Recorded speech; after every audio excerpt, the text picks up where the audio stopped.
சங்கீதம் 69 அதிகாரம். சோஷ்னி வாத்தியத்தில் வாசிக்க ராகத்திலவனுக்கு ஒப்புவிக்கப்பட்ட தாவீதின் சங்கீதம். தேவனே என்னை இரட்சியும், வெள்ளங்களின் ஆத்துமா மட்டும் பெருகி வருகிறது. ஆழமான உளியில் அமிழ்ந்திருக்கிறேன், நிற்க நிலை இல்லை. நிலையில்லாத ஜலத்தில் அமிழ்ந்திருக்கிறேன், வெள்ளங்களின் மேல் புரண்டு போகிறது. நான் கூப்பிடுகிறதினால் இளைத்தேன், என் தொண்டை வறண்டு போயிற்று. என் தேவனுக்கு நான் காத்திருக்கையால் என் கண்கள் பூத்து போயிற்று. நிமித்தமில்லாமல் என்னை பகைக்கிறவர்கள் என் தலைமயிரிலும் அதிகமாயிருக்கிறார்கள். வீணாக எனக்கு சத்துருக்களாகி என்னை சங்கரிக்க வேண்டும் என்றிருக்கிறவர்கள் பலத்திருக்கிறார்கள். நான் எடுத்து கொள்ளாததை நான் கொடுக்க வேண்டியதாயிற்று. தேவனே, நீர் என் புத்தியினத்தை அறிந்திருக்கிறீர். என் குற்றங்கள் உமக்கு மறைந்திருக்கவில்லை. சேனைகளின் கர்த்தராகிய ஆண்டவரை, உமக்காக காத்திருக்கிறவர்கள் என் நிமித்தம் வெட்கப்பட்டு போகாதிருப்பார்களாக. இஸ்ரவேலின் தேவனை, உம்மை தேடுகிறவர்கள் என் நிமித்தம் நாணமடையாதிருப்பார்களாக. உமது நிமித்தம் நிந்தையை சகித்தேன், இலச்சையின் முகத்தை மூடிற்று. என் சகோதரருக்கு வேற்று மனுஷனும் என் தாயின் பிள்ளைகளுக்கு அந்நியனும் ஆனேன். உம்முடைய வீட்டை குறித்து உண்டான பக்தி வைராக்கியம் என்னை பட்சித்தது. உம்மை நிந்திக்கிறவர்களுடைய நிந்தனைகள் என் மேல் விழுந்தது. என் ஆத்துமா வாடும்படி உபவாசித்து அழுதேன், அதுவும் எனக்கு நிந்தையாய் முடிந்தது.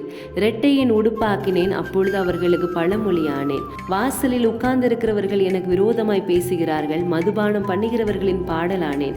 ஆனாலும் கர்த்தாவே, அனுக்கிரக காலத்தில் உம்மை நோக்கி விண்ணப்பம் செய்கிறேன். தேவனே, உமது மிகுந்த கிருபையினாலும் உமது இரட்சிப்பின் சத்தியத்தினாலும் எனக்கு செவி கொடுத்தருளும். நான் அமிழ்ந்து போகாதபடிக்கு சேற்று நின்று என்னை தூக்கிவிடும். என்னை பகைக்கிறவர்களில் நின்றும் நிலையாத ஜலத்தில் நின்றும் நான் நீங்கும்படி செய்யும். ஜல பிரவாகங்களின் மேல் புரளாமலும் ஆழம் என்னை விழுங்காமலும் பாதாளம் என் மேல் தன் வாயை அடைத்துக் கொள்ளாமலும் இருப்பதாக. கர்த்தாவே, என் விண்ணப்பத்தை கேட்டருளும். உம்முடைய தயை நலமாய் இருக்கிறது. உமது உருக்கமான இரக்கங்கள் மடியை கடாட்சி தருளும். உமது முகத்தை உமது அடியனுக்கு மறையாதையும். நான் வியாகுலப்படுகிறேன், எனக்கு தீவிரமாய் செவி கொடுத்தருளும். நீர் என் ஆத்துமாவின் இடத்தில் வந்து அதை விடுதலை பண்ணும். என் சத்துருக்கள் நிமித்தம் என்னை மீட்டு விடும். தேவரீர் என் நிந்தனையும் என் வெட்கத்தையும் என் அவமானத்தையும் அறிந்திருக்கிறீர். என் சத்துருக்கள் எல்லாரும் உமக்கு முன்பாக இருக்கிறார்கள்.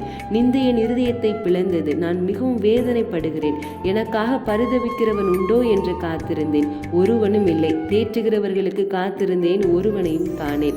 என் ஆகாரத்தில் கசப்பு கலந்து கொடுத்தார்கள், என் தாகத்துக்கு காடியை குடுக்கி கொடுத்தார்கள். அவர்களுடைய பந்தி அவர்களுக்கு கண்ணியும் அவர்களுடைய செல்வம் அவர்களுக்கு வளையுமாய் இருக்க கடவது. அவர்களுடைய கண்கள் காணாதபடி அந்தகாரப்பட கடவது. அவர்கள் இடுப்புகளை எப்பொழுதும் தள்ளாட பண்ணும். உம்முடைய உக்கிரத்தை அவர்கள் மேல் ஊற்றும். உம்முடைய கோபாக்கினை அவர்களை தொடர்ந்து பிடிப்பதாக. அவர்கள் வாசஸ்தலம் பாலாக கடவது. அவர்களுடைய கூடாரங்களில் குடியில்லாமல் போவதாக. தேவரீர் அடித்தவனை அவர்கள் துன்பப்படுத்தி நீர் காயப்படுத்தினவர்களை நோகு பேசுகிறார்களே. அக்கிரமத்தின் மேல் அக்கிரமத்தை அவர்கள் மேல் சுமத்தும். அவர்கள் உமது நீதிக்கு வந்திட்டாதிருப்பார்களாக. ஜீவ புஸ்தகத்திலிருந்து அவர்கள் பேர் கிறுக்கப்பட்டு போவதாக. நீதிமான்கள் பேரோடு அவர்கள் பேர் எழுதப்படாதிருப்பதாக. நானோ சிறுமையும் துயரம் உள்ளவன்.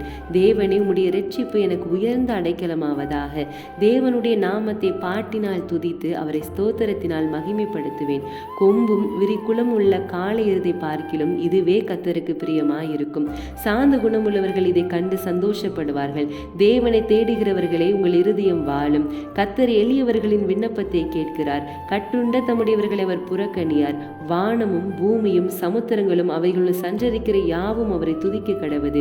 தேவன் சீயோனை இரட்சித்து யூதாவின் பட்டணங்களை கட்டுவார்.